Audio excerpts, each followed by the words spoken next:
বন্ধুদের সাথে বিভিন্ন মাধ্যমে যোগাযোগের চেষ্টা করছিল। তাই তারা ছেলেটাকে খোঁজাখুঁজি করতে গিয়ে একটা মেয়ের সন্ধান পায়, যার ভেতরে সুপারন্যাচারাল পাওয়ার আছে।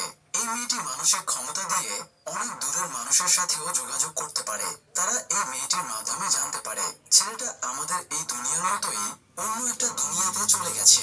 কিন্তু সেই অন্য দুনিয়াটা কেমন, সে ওই দুনিয়ায় কিভাবে গেল, তাকে কি আসল দুনিয়ায় ফিরিয়ে আনা সম্ভব হবে? জানতে হলে আসুন শুনে আসি স্ট্রেঞ্জার থিংস সিজন 1 এর এক্সপ্লেনেশন।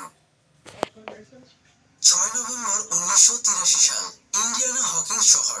আমেরিকান এনার্জি ডিপার্টমেন্টের হকিন্স ন্যাশনাল ল্যাবের একজন গবেষক ল্যাব থেকে দৌড়ে পালানোর চেষ্টা করছিল। পুরো ল্যাবে অনাকাঙ্ক্ষিত কোনো ঘটনার উপস্থিতি সে ফিল করতে পারছিল। প্রাণ ভয়ে সে এলিভেটরের ভেতরে ঢোকে। ল্যাবের সব লাইটগুলো তখন ব্লিঙ্ক করছিল। গবেষক লিফটের ভেতরে মাথার ওপরে ভয়ঙ্কর কোনো মনস্টারের হুঙ্কার শুনতে পেয়ে ওপরে তাকায়। ঘটনা বুঝে ওঠার আগেই মুহূর্তের ভেতরে কিছু একটা তাকে উঠিয়ে নেয়। এদিকে স্কুল পড়ুয়া 4 বন্ধু মাইক, উইল, ডাস্টিন এবং লুকাস মাইকের বাড়িতে বোর্ড গেম খেলছিল।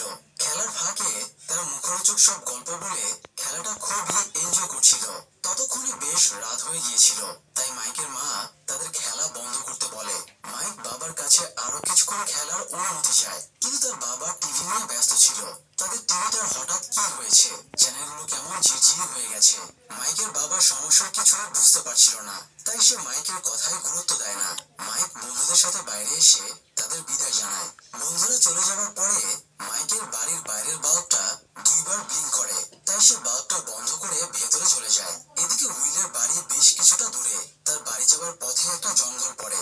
এছাড়া এখানে হকিন্স ন্যাশনাল ল্যাবটা রয়েছে, তাই জায়গাটা সরকার থেকে একদম রেস্ট্রিক্টেড। শুধুমাত্র জঙ্গল এবং ল্যাবের মাঝখানের রাস্তাটাই পাবলিক ইউজ করতে পারে।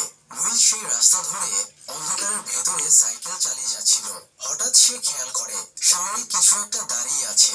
সেটাকে দেখে সে আতঙ্কে ব্যালেন্স